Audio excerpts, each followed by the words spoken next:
할렐루야. 제가 종종 인용하는 윌버포스는 젊은 시절에 상류 집안 자제로서 세상적인 것들을 많이 따라갔습니다. 클럽을 5군데 정도 다녔어요. 상류층 자제들끼리 모여드는 클럽이죠. 성공, 출세, 돈, 명성, 인기, 높은 자리, 이런 것들이 삶의 과제였겠죠.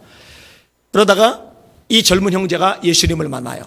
예수님을 만나고 나니까 이전에 좋던 것들이 빛을 잃는 거예요. 네온사인이 한밤에나 찬란하고 아름답고 알록달록 예쁘지, 해가 뜨고 나면은 햇빛 아래 빛을 잃어가거든요.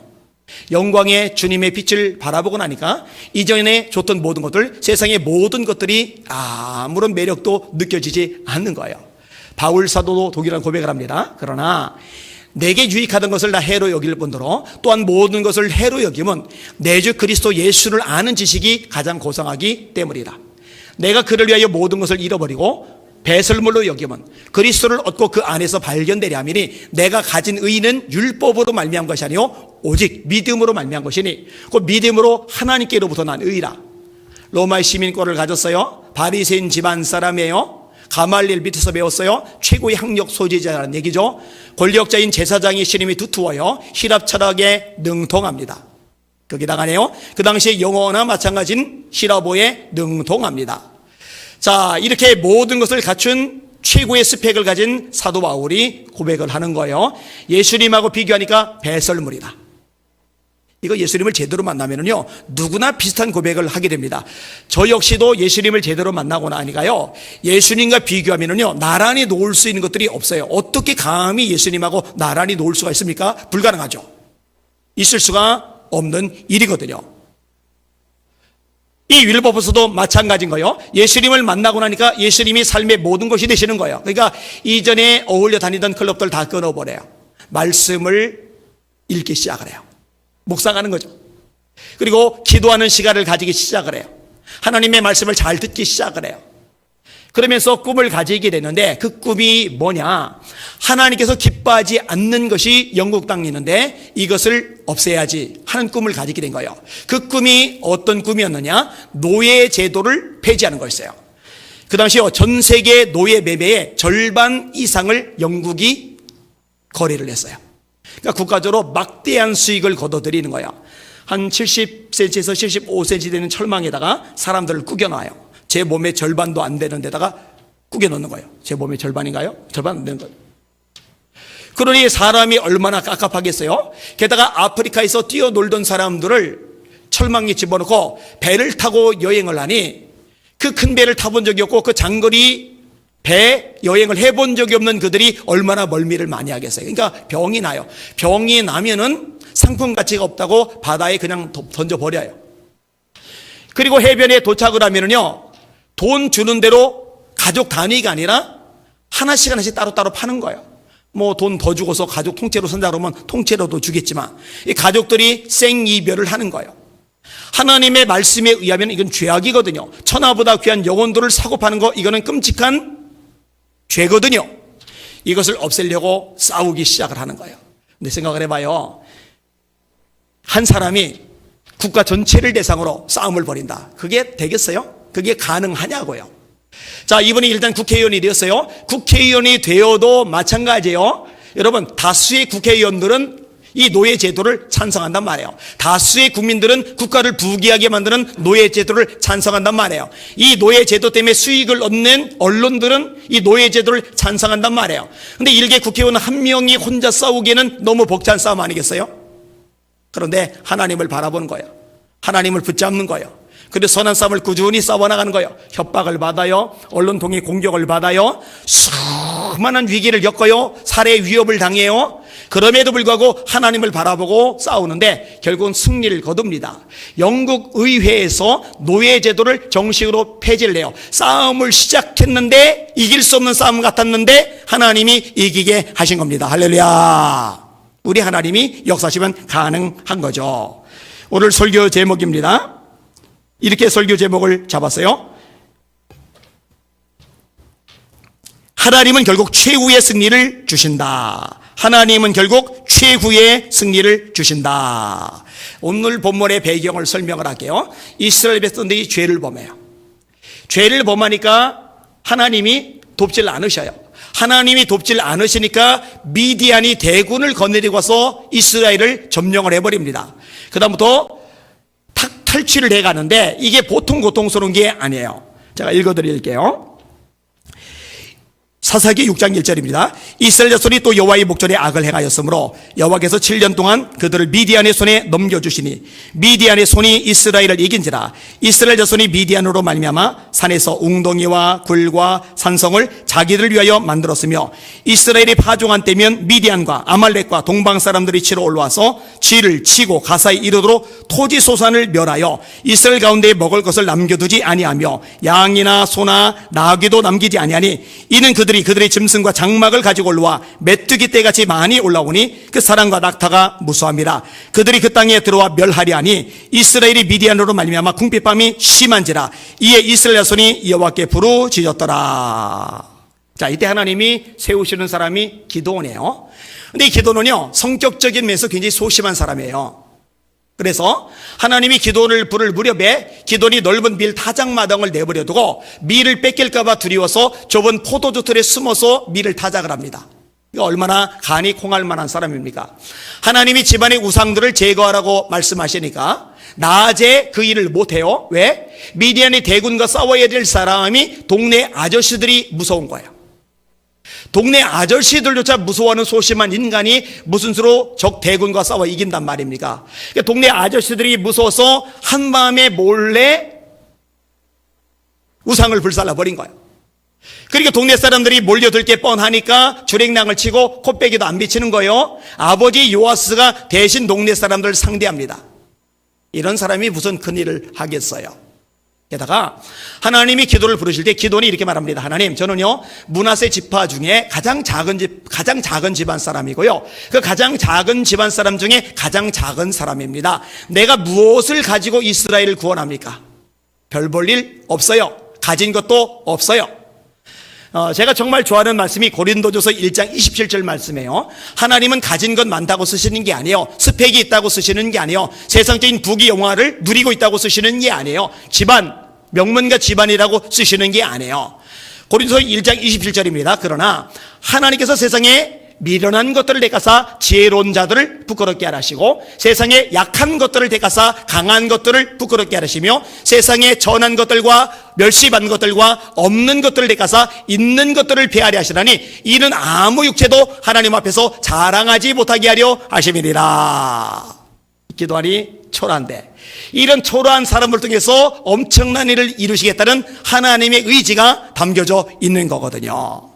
자, 기드온이 군세를 모집해야 돼요. 나팔을 불렀어요. 그랬더니 32,000명이 모여들었어요. 큰일 났어요. 미디안은 135,000이에요. 근데 우리 편은 겨우 32,000이에요. 제대로 훈련도 받지 못한 32,000명 너무 적어요. 적어도 너무 적어요. 그런데 하나님의 생각과 사람의 생각은 달라요. 하나님이 이렇게 말씀하십니다. 너무 많다. 너희들이 자고하여 이르기를 우리들이 우리 손으로 구원했다 이렇게 말할까 두렵다. 그러니 겁이 나는 사람들은 돌아가라고 선포해라. 하나님의 명령에 따라 기드온이 울며 겨지막기식으로 선포를 합니다. 겁이 나는 사람들 돌아가라. 그랬더니 22,000명이 돌아가요. 이제 10,000명 남았어요. 미디안은 135,000인데 이제는 틀렸어요. 글렀어요. 어떻게 싸워요? 어떻게 이겨요? 불가능해요. 근데 그건 인간적으로 불가능한 거지 하나님은 전능자이십니다. 하나님이 말씀한 거요. 지금도 많다.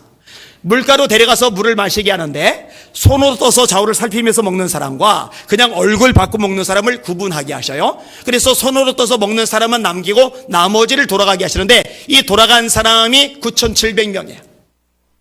이제 300명이 남았어요. 300명이 135,000명을 상대하려면 한 명당 400명을 상대를 해요. 한 명이 400명을 뭔 수로 이겨요? 무기가 좋아도 못 이기는데 무기도 변변치 않은데 뭔 수로 이겨요? 군사훈련을 받아도 이기기 어려운데 군사훈련도 제대로 못 받은 오합지졸이 뭔 수로 한 명이 400명을 이겨요?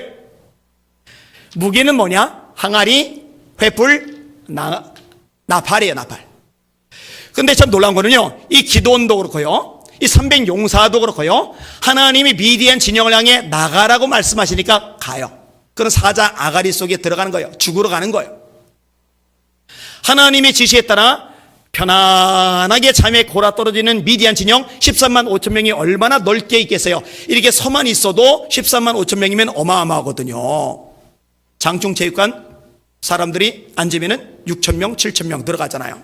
상암 월드컵 경기장, 서울 월드컵 경기장 굉장히 넓죠. 거기 사람들이 차곡차곡 앉으면 3만 명이잖아요. 앉으면. 누우면 더 넓게 펼쳐지죠. 그런데 3만 명, 상암 경기장 꽉꽉 채우고도 남는 3만 명, 그들이 누군 게 아니라 13만 명, 13만 5천 명이 누워있다고 생각을 해봐요. 그러면은요, 300명이 둘러싸지만 듬성듬성 둘러싸는 거예요. 상상을 해봐요. 얼마나 가슴이 쫄리겠습니까? 근데 하나님의 명령에 따라 거기 둘러싸고 있는 거예요. 그리고 기도원의 지시에 따라 항아리를 깨트려요. 나팔을 불러요. 소리를 질러요. 여호와의 칼이요, 기도원의 칼이요, 그리고 횃불을 들어요. 그들 깨어날까봐 조심조심해야 돼요. 깨어나면은 그 어마어마한 사람들 깨어나면 다 죽어요. 그런데 일부러 깨우는 거예요. 나팔로 깨워요. 항아리로 깨워요. 소리로 깨워요. 일부러 깨워요. 그들을. 이 간이 배 밖에 나왔지. 그런데 하나님이 역사하시는 거예요. 느닷없이 요라는 소리가 들립니다. 횃불 때문에 눈이 부십니다. 앞에 오는 사람이 죄다 적으로 보이는 거예요. 자기 목숨이 중요하니까 일단 상대방이 적인지 아군인지 확인할 겨를도 없이 그냥 보이는 대로 지르는 거예요. 보이는 대로 지르는 거예요. 보이는 대로 지르는 거예요. 보이는 대로 지르는데 뺑 둘러서 듬성듬성 둘러서 이스라엘 백성들이 보고 있는데 자기들끼리 찔러 죽이는 거예요. 얼마나 많은 사람이 죽었느냐? 12만 명이 죽어버렸어요. 기가 막힌 일이 발생을 한 거죠. 15,000명 남았어요. 15,000명. 그러니까 숨어있던 이스라엘 백성들도 여기저기 숨어있던 데서 나오면서 합류를 해요. 그런데 이런 와중에서요, 가슴 아픈 일이 발생을 하는 겁니다. 에브라임 사람들은 세력이 있거든요. 힘이 세거든요. 이들은 야곱의 기도 때문에 강한 지파가 되었어요. 야곱이 요셉의 두 아들인 므낫세와 에브라임을 축복 기도해 주는데 오른손을 큰아들 므낫세에게 얹고 왼손을 작은아들 에브라임에게 얹어야 되는데 오른손을 작은아들 에브라임에게 얹어요. 요셉이 싫어요. 아버지, 므낫세가 형입니다. 므낫세에게 오른손 얹어주세요. 그랬더니 야곱이 본인이 동생이라 가슴앓이를 많이 해서 그랬는지 동생을 축복해요. 동생이 더 강해질 거라고. 실제로 에브라임이요, 이 축복 기도 덕분에 점점 강성해지더니 힘이 있는 지파가 되어버린 거예요. 근데 힘이 있는 지파가 된 것까지는 좋은데 힘이 생기다 보니까 교만한 거예요. 건방진 거예요. 지멋대로인 거예요. 아니, 기도원이 목숨을 걸고 싸울 때는요, 콧배기도 안 비치고 나타나지도 않던 인간들이 대세가 부르니까 뒤늦게 나타나서 미디안테는 꼼짝도 못하던 이놈들이 기도원하고 심하게 다투는 거예요. 나쁜 놈들이죠. 그러면 안 되죠. 근데 기도원 봐요. 참 대단합니다. 이 모든 공로를요, 에브라임 사람에게 넘겨줘요. 너희들의 끝물 보도가 우리들의 만물 보도보다 낫다. 이 기도원의 관심은요, 나라를 건지는 거예요. 나라를 살리는 거예요. 미디안을 완전히 때려잡는 거예요. 근데 에브라임 사람들이 태클 거니까 공로를 그냥 넘겨준 거예요. 그래, 니들의 공로 다 가져. 그러니까 그제서야 에브라임 사람들의 노가 그친지라. 그리고 이제 오늘 본문이 시작이 되는 거예요. 피곤하나 추격하고. 피곤하죠. 왜 피곤해요? 전쟁을 치렀잖아요. 전쟁을 치르는 와중에는 못 쉬어요. 쉴 수가 없어요.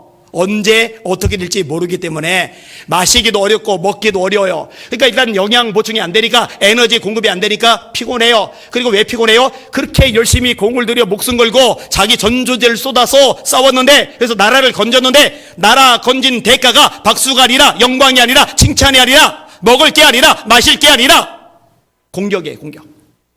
태클이에요. 태클. 그러니 피곤하죠. 너무너무 피곤한 거예요. 근데 여러분 기억하세요. 피곤하지만 따르는 거, 그게 하나님 사람들의 모습이라는 거 잊지 마시기를 주님의 이름으로 축원합니다. 그리고 기억하세요. 우리가 하나님을 위해서 선한 싸움을 싸울 때 반드시 태클이 들어온다는 거, 이거 기억하시는 여러분들 되시기를 주님의 이름으로 축원합니다. 이 태클이 외부에서 대적들에게서 들어오는 건 당연하지만 대적들에게서만 들어오는 게 아니라 내부에서도 들어온다는 거예요. 여기에 너무 넘어가 버리면은, 여기에 너무 타격을 받아 버리면은 진짜 싸워야 될 마지막 싸움을 싸우지 못한 채 주저앉아 버리게 된다는 거. 이 바울 사도가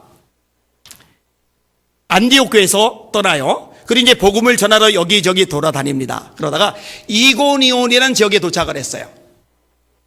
이고니온 지역에서 열심히 말씀을 전하는데 유대인들이 악감정을 품고 다윗을 치려고 그래요. 낌새를 눈치채고 다윗이 그 자리를 떠납니다. 그래서 루가오니아의 두 성인 루스드라와 더베에 가서 복음을 전해요. 이 루스드라에 안전뱅이가 있는데 바울 사도가 예수 이름으로 안전뱅이를 일으켜버려요. 그러니까 그 지역에 제우스 신의 제사장이 바울과 신라에게 제사 드리려고 재물 끌고 오는 거예요. 그러니까 바울과 신라가 자기 옷을 찢어요. 우리는 신이 아니다. 우리에게 예배하면 안 된다. 사람들이 오해를 낸 거죠. 기적을 행하니까 바나바는 제우스, 그 다음에 바울은 말하는 자, 그래서 헤르메스, 이렇게 해서 제사 드리려고 했던 거죠. 아무튼 그래서 복음의 결실이 나타나려는 시점인데 이고니온 지역에 있는 유대인들이 끌어요. 사람들 끌고 와요. 그리고 루스드라까지 와요. 그리고 다윗을 돌로 찍는 거예요. 사정없이 찍는 거예요.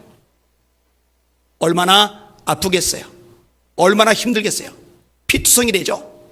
살점 다 파헤쳐지죠. 그리고 이 유대인들이 보니까 죽은 거 같거든요. 그러니까 질질질질질질 끌어서 성 밖에 갖다 버리고 도망을 가요. 예수 믿는 사람들이 어쩌다 바울이 쓰러진 곳을 발견을 해요. 둘러싸요. 근데 죽은 줄 알았던 바울이 꿈틀꿈틀 하더니 일어나요. 그 정도면은 지쳐야죠. 그 정도면은 좀 쉬어야죠. 그 정도면 이제 사역을 좀 멈춰야죠. 그런데 안 그래요. 다음 날, 이튿날이라고 돼 있어요. 다음 날 그 피곤하고 지치고 아픈 몸을 끌고 또다시 복음을 전하러 가요. 할렐루야. 이게 하나님의 사람의 모습입니다. 한 번은 바울 사도가 감옥에 갇혔어요. 감옥 밖에 있는 교인들 중에 양쪽으로 나눠지는 거예요. 한쪽은 바울을 위해서 우리 사도께서 갇혔으니 이제 우리라도 전도하자. 한쪽은 바울이 감옥에 갇혀 있는 동안에 우리가 열심히 전도해서 바울의 세력이 아니라 우리 세력을 넓히자. 근데 참으로 하나 거짓으로 하나 전파되는 것은 그리스도니 이로써 나는 기뻐하고 기뻐하리라. 속상해하고 절망하고 좌절하고 주저앉고 맥이 풀리고 이게 뭐야 내 팔자야, 이게 뭐야 내 신세야, 이게 뭐야 내 몸뚱이야, 이러지 않고 또다시 일어나 그 몸 끌고 나가 복음을 전하는 거예요. 이게 하나님의 사람의 모습이죠. 그래서 저는요, 너무 힘들면, 너무 속상하면, 너무 지치면은요, 이 바울 사도를 떠올려요. 그러면은 힘이 막 생겨나요. 그렇지. 그렇게 사는 거지. 너무너무 힘들고 속상할 때 기도원과 삼방 용사를 떠올려요. 그러면 힘이 나요. 이제 안 해. 나 안 해.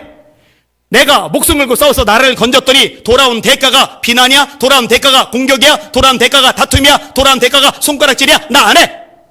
배고파 죽겠는데, 지쳐 죽겠는데, 다리 후달리는데, 마음까지 상하고 나 안 해. 이러지 않고 피곤하나 추격하며. 멋지죠? 그러니 성경에 위대한 하나님의 사람들로 이름이 남아 있는 거거든요. 저와 여러분들이 그런 하나님의 사람으로 우뚝 서시기를 주님의 이름으로 축원합니다. 자, 그런데요, 힘들고 속상하고 지치는 일이 이걸로 또 끝나는 게 아니에요. 또 생겼어요. 너무 배가 고파요. 너무 목이 말라요. 그래서 지나가던 사람들이요, 수고 사람들에게 요청을 하는 거예요. 그가 수고 사람들에게 이르되 나의 종자가 피곤하여 하니 청컨대 그들에게 떡덩이를 주라. 나는 미디안 두 왕 세바와 삶은 나를 따르노라. 수고 사람들이 아이고 배고프겠네, 떡 좀 먹어. 아이고 목마르겠네, 물 좀 마셔. 이러면 좋을 텐데 안 그래요. 수꽃 방백들이 가로되 세바와 삶은 나의 손이 지금 어찌 네 손에 있건대 우리가 네 군대에게 떡을 주겠느냐. 이 말 듣고 기도원의 마음이 얼마나 상할까. 참 힘들 거예요. 참 속상할 거예요. 자, 이렇게 스콧 사람들 때문에 마음이 또 상해요. 한 번 더 힘들어진 거예요. 자, 그 다음에 분우엘이라는 지역에 가요. 이 분우엘에 갔더니 그들도 똑같은 거예요. 기도원이 또 분우엘 사람들에게 일러 이르되, 분우엘은 똑같은 거예요. 기도원이 말합니다. 또 분우엘 사람들에게 일러 가로되 내가 평안히 돌아올 때 이 망대를 헐리라 하니라. 이쯤 되면 기도의 마음은 상할 대로 상해서 정말이지 꿈쩍도 하기 싫을 거예요. 아니 배가 고파서라도 기운이 빠져서라도 더 이상 나는 못해 라고 주저앉고 맥이 풀릴 만도 해요. 자, 그러면 수고 사람들은 왜 비웃을까요? 이 분의 열 사람들은 왜 비웃을까요? 그들은 현실적인 걸 보는 거예요. 미디안 왕이 졌지만 남은 군대가 1만 5천입니다. 기돈과 300 용사는 300명밖에 안 됩니다. 300명이 15,000명을 이길 길은 없는 거예요. 그리고 미디안 사람들이 진 것도 이 이스라엘 사람과 싸워서 싸움에 패배해서 진 게 아니라 당황해서 놀래서 불빛 때문에 눈이 안 보여서 자기들끼리 찔러 죽인 거예요. 이 기돈의 부하들이 찔러 죽인 게 아니란 말이에요. 그러니까 이 미디안 사람들 정규 훈련을 받고 무기를 갖춘 이들이 제대로 마음을 먹고 당황하지 않은 상태로 싸움을 벌인다면 이 300명은 이 1만 5천에서 떼죽음을 당한다. 이것이 그들이 판단한 전세예요. 그러니까 인간적인 눈으로 볼 때 이거는 안 되거든요. 게임이 틀렸거든요. 그러니까 안 주는 거예요. 줬다가 나중에 미디안이 해코지하면 어떡해요? 이게 사람의 간사함입니다. 제가요 이런 현상을요 요즘에도 느껴요. 한국교회가 좀 힘을 모아서 같이 좀 움직였으면 좋겠는데 정부가 너무 세게 나가면은 현실을 봐요. 상황을 봐요. 처지를 봐요. 우리와 함께 하신 하나님을 바라보고 좀 담대하게 목소리도 내고 싸움도 하고 도전도 하고 이렇게 해야 되는데 이게 쉽지는 않은 것 같아요. 이스라엘 백성들 모습도 비슷하잖아요. 그죠? 현세만 봐요. 그런데 그게 함정이에요. 그게 실수예요. 그게 잘못이에요. 여러분 사실요 수꽃 사람들이 비우는 것, 분의 사람들이 비우는 것 이해가 가요. 세상 사람들이 교회를 보고 때때로 비우는 것 이해가 가요. 왜냐? 하나님이 안 보이니까. 바울 사도가 열심히 복음을 전하다가 잡혔어요. 죄수가 되었어요. 베스도 총독에 의해서 재판을 받아요. 그때 아그리파 왕이 함께 그 재판 자리에 머뭅니다. 아그리파 왕의 여동생인 버니게도 함께 머뭅니다. 귀족들, 천부장들, 백부장들 이 높으신 양반들로 삐까번쩍하게 옷을 입고 쫙 서 있어요. 다윗만 혼자 초라하게 옷을 입고 혼자 묶여 있어요. 얼마나 주눅들 만한 상황이에요. 근데 다윗이 주눅이 들지를 않아요. 그 와중에 어떻게든 변론을 잘해서 무죄 판결 나고 아니면 자기 형량을 좀 줄이고 그래서 빨리 자유의 몸이 되어야지 이렇게 생각하는 게 일반적인 모습인 텐데 바울은 그런데 관심이 없어요. 바울의 관심이 뭐냐?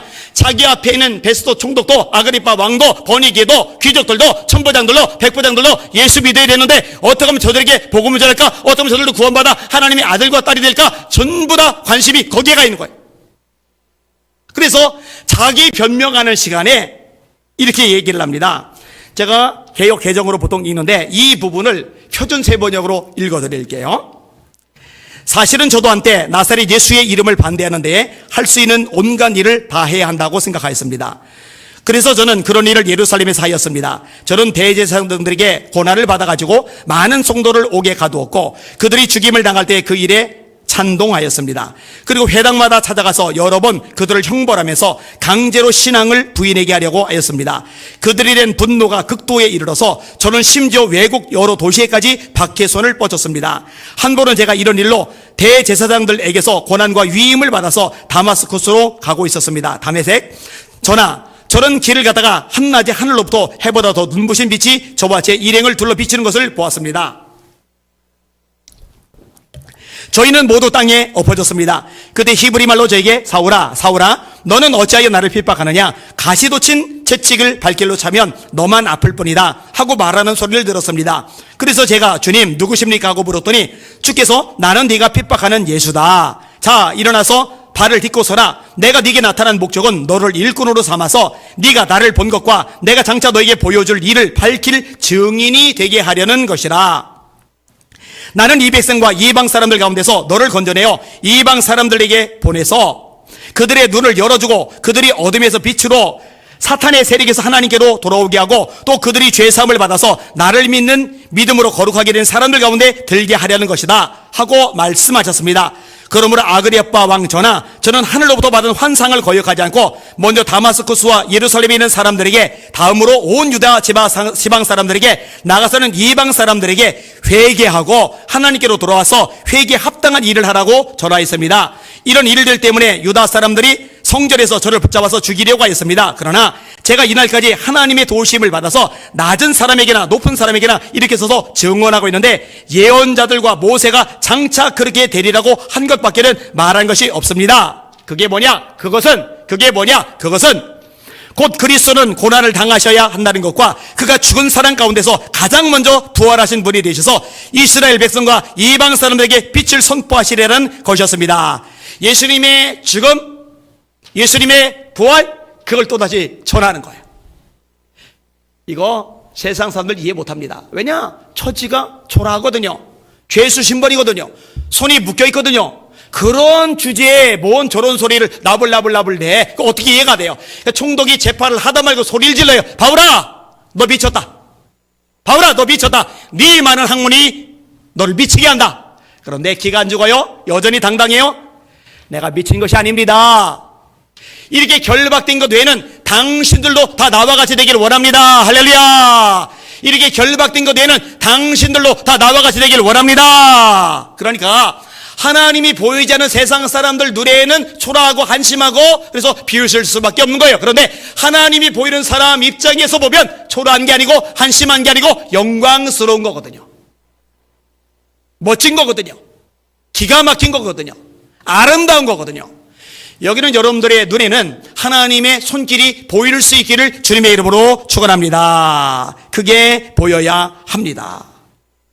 그때 사람들이 알아주든 알아주지 않든 손에 뭔가 주어지든 주어지지 않든 당장의 결과가 눈에 나타나든 나타나지 않든 그럼에도 불구하고 하나님만 바라보고 예배를 드릴 수가 있는 거거든요. 그렇게 되실 수 있기를 주님의 이름으로 축원합니다. 자, 최후의 승리는 결국 하나님의 백성에게 주어집니다. 말씀 읽을게요. 10절에서 12절을 제가 읽도록 하겠습니다. 이때 세바와 살문나가 갈골에 있는데 동방 사람의 모든 군대 중에 칼든 자 12만 명이 죽었고 그 남은 15,000명가량은 그들을 따라와서 거기에 있더라. 적군이 안심하고 있는 중에 기드온이 노바와 욕부와 동쪽 장막에 거주하는 자의 길로 올라가서 그 적진을 치니 세바와 살문나가 도망하는지라. 기드온이 그들의 뒤를 추격하여 미디안의 두 왕 세바와 살문나를 사로잡고 그 온 진영을 격파하니라. 결국 15,000명과 300명이 정식으로 싸운 싸움에서도 300명이 이겼어요. 자, 그 가능성이 어디에 있어요? 하나님께 있는 거죠. 사랑하는 성도 여러분, 환경 보지 마세요. 처지 보지 마세요. 사람 보지 마세요. 자기가 뭘 가지고 있는가 거기에 집착할 것도 없어요. 우리가 바라봐야 될 대상은 하나님입니다. 하나님을 바라볼 때 비로소 우리는 세임을 받아 그 세임 가지고 끝까지 전진하고 끝까지 싸울 수 있다는 거 믿으시기를 주님의 이름으로 축원합니다. 너는 알지 못하느냐? 듣지 못하느냐? 영원하신 하나님 여호와 땅 끝까지 창조하신 자는 피곤치 아니하시며 곤비치 아니하시며 명철이 한이 없으시며 피곤한 자에게는 능력을 더하시며 무능한 자에게는 힘을 더하시나니 소년이라도 피곤하며 곤비하며 장정이라도 넘어지며 자빠지되 오직 여호와를 앙망하는 자는 새 힘을 얻으리니 독수리가 날개치며 올라가 같을 것이요 다른 박쥐라 해도 곤비하지 않겠고 걸어가도 피곤치 아니하리로다. 하나님을 바라볼 때 새 힘을 얻는 거거든요. 여러분, 베드로가 예수님의 말씀에 따라서 물 위로 뛰어내려요. 물 위를 잠시 걸어요. 그런데 빠져들어가요. 왜 물속에 빠져들어갑니까? 성경은 말씀합니다. 바람을 보고 무서워 빠져가는지라. 바람을 보고 무서워 빠져가는지라. 예수님만을 바라볼 때는 걸었어요. 근데 시야가 예수님이 아니라 태풍이 불잖아요. 파도가 일잖아요. 바닷속이 깊잖아요. 이 시야가 주님이 아니라 주변적인 것들로 옮겨가면서 바람을 보는 순간 두려움이 임하고 두려움이 임하는 순간 빠져드는 거예요. 이런 베드로에게 예수님이 책망하십니다. 믿음이 적은 자여 왜 의심하이느냐? 왜 우리가 절망의 늪속에 낙담의 늪속에 왜 그 수렁 속에 그 바닷물 속에 빠져들어요? 예수님께 고정되면 되는데 예수님만 바라보면 새 힘이 생기는데 눈을 돌리는 거예요. 환경 보는 거예요. 처지 보는 거예요. 자기를 보는 거예요. 여건을 보는 거예요. 그러니까 이제 빠져드는 거거든요. 잘 들으셔야 돼요. 굉장히 중요한 대목입니다. 여러분, 사무엘 31장 다니엘이 골리앗을 때려잡는 사건도 마찬가지입니다. 다윗이요, 상대방 자신이 맞상대일 골리앗을 바라보면요 주눅 듭니다. 기가 죽어요. 어떻게 그걸 때려잡아요? 전신 갑옷을 입었는데 배틀지만한 창을 가졌는데 덩치가 태산만한데 자기 자신을 보면은요 주눅듭니다. 맥이 빠집니다. 의욕도 안 생깁니다. 그냥 털바닥 주지 않습니다. 다리가 맥이 풀려버립니다. 자기는 정규 군인도 아니고 일개 소년일 뿐인데 목동일 뿐인데 뭔 수로 싸워 이깁니까? 그런데 다윗이 그렇게 주저앉지 않고 도전해서 승리했었던 그 비결이 뭐냐? 하나님을 바라보는 거예요. 하나님을 바라보는 거예요. 하나님을 바라보는 거예요. 이게 핵심 키워드입니다. 자, 들어보세요. 하나님이란 단어가, 여호와란 단어가, 그라는 단어가 몇 번이나 나오는지. 너는 칼과 창과 단창으로 내게 나아오니와 나는 만군의 여호와의 이름 곧 네가 모욕하는 이스라엘 군대의 하나님의 이름으로 내게 나가노라. 그가 너를 내 손에 넘기시리니 내가 너를 쳐서 네 목을 베고 오늘 블레셋 군대 시로 공중의 새와 땅이 들짐승에게 주어 온 땅으로 이스라엘에 하나님이 계신 줄 알게 하겠고 또 여호와의 구원하심이 칼과 창에 있지 않음을 알게 하리라. 전쟁은 여호와께 속한 것이죠. 그가 너희를 우리 손에 넘기시리라. 하나님께서 여호와께서 그가 누굴 바라봐요? 하나님만 바라보는 거예요. 전쟁은 누구에게 날렸다고요? 하나님께 날렸다는 거예요. 여러분 잘 들으세요. 온라인으로 방송 듣는 여러분들도 잘 들으세요. 대한민국이 위기인 건 맞아요. 한국교회가 어려움을 겪는 건 맞아요. 세상에서 교회를 찍어 누리는 세력은 거대해 보여요. 엄청난 보여요. 공산주의 영이 대단해요. 음란의 영이 대단해요. 수많은 악한 영들이 떼거지로 들고 일어나서 한꺼번에 동시다발적으로 공격해오는 것 같아. 거대한 골리앗 같아요. 그런데 우리는 그런 것들만 보고 있으면 안 돼요. 약하고 초라해 보이는 우리들만 보고 있으면 안 돼요. 우리를 도와주시는 하나님, 우리와 함께 하시는 하나님, 대적들을 멸하시는 하나님, 한꺼번에 사정과 환경을 뒤집어 엎으시는 하나님, 하나님을 바라보는 저와 여러분들 되시기를 주님의 이름으로 축원합니다. 이게 명확해지지 않으면 저요 이길 수가 없어요. 초점을 잘 정하셔야 됩니다. 여러분 기도원이요 300명의 용사가요 에브라임 사람들 때문에 태클 걸려서 힘들고 그동안 싸우느라고 육신적으로 힘들고 못 먹었으니 배고파서 힘들고 못 마셨으니 갈증 나서 힘들고 수고 사람들의 조롱 때문에 힘들고 블레 사람들의 비웃음 때문에 힘들고 그럼에도 불구하고 겨우 300명 가지고 먹지도 못하고 쉬지도 못하고 자지도 못하고 마시지도 못하고 이제 쓰러지기 직전인 그 몸 가지고 15,000명 대상으로 싸우러 나간 건 하나님을 바라보는 믿음이 있기 때문에 가능한 줄 깨달으시기를 주님의 이름으로 축원합니다. 그리고 그런 그들에게 하나님이 보상해 준 거예요. 뭐를? 승리를 주시는 거예요. 제가 분명히 말합니다. 이스라엘 백성들 전체가 구원을 받은 거는 그 어마어마한 수많은 군인들 때문이 아니라 요 300명 때문이었다는 거. 하나님 한 분만 바라보고 진리의 싸움을 싸웠던 이 300명 때문에 나라가 건짐을 받았다는 거. 잊지 않는 여러분들 되시기를 주님의 이름으로 축원합니다. 이게 아주 중요한 핵심 포인트입니다. 자, 그러면 하나님이 안 보이니 현실만 보이니 상황만 보이니 이 300명 기돈 조롱하고 비웃었던 수꽃 사람들 브레일 사람들의 운명은 어떻게 되느냐? 하나님만 보고 세상 것만 봤던 그들의 운명 어떻게 되느냐? 망해버리는 거죠. 자, 이들의 운명 13절 보셔요. 요아스의 아들 기돈이 헤레스 비탈 전장에서 돌아오다가 수꽃 사람 중 한 소년을 잡아 그를 신문하매 그가 수꽃의 방백들과 장로들 77명을 그에게 적어준지라. 기돈이 수꽃 사람들에게 이르러 말하되 너희가 전에 나를 희롱하여 이르기를 세바와 살므나의 손이 지금 네 손에 있다는 거냐? 어찌 우리가 네 피곤한 사람들에게 떡을 주겠느냐 한 그 세바와 살므나를 보라 하고 그 성읍들의 장로들을 붙잡아 들가시와 찔레로 수꽃 사람들을 징벌하고 분해를 망대를 헐며 그 성읍 사람들을 죽이니라. 결국 이들은 망하고 말았어요. 그리고 기돈과 300용사는 승리자로서 성경에 두고두고 기록이 돼서 우리의 존경과 인정을 받는, 무엇보다 하나님의 인정을 받는 존재들로 우뚝 서게 되었습니다. 사랑하는 여러분, 세상 보지 말고 환경 보지 말고 처지 보지 말고 자신 보지 말고 문제 보지 말고 하나님만 바라보실 수 있기를 예수님의 이름으로 축원합니다. 말씀을 정리할게요. 때때로 힘들어요. 때때로 피곤해요. 때때로 마음이 상해요. 때때로 억울해요. 때때로 열불이 나요. 어떻게 이럴 수가 있어? 어떻게 이럴 수가 있어? 어떻게? 그럼 힘이 빠지죠. 못해 이제 안 해. 망하든 말든 망하든 말든 지들 잘못이니 나 이제 손 떼. 그런데요, 기드온과 300용사는 피곤하나 주격해요. 하나님만 바라보고 진리의 싸움을 싸워요. 선한 싸움을 싸워요. 그리고 하나님이 어마어마한 승리를 주세요. 우리 하나님 그렇게 행하실 수 있는 분입니다. 저는 그렇게 쓰임받고 싶어요. 하나님 앞에서.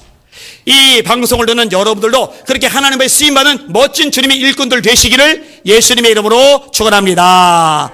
멋진 하나님의 용사들로 우뚝 세워지시기를 예수님의 이름으로 축원합니다. 아멘.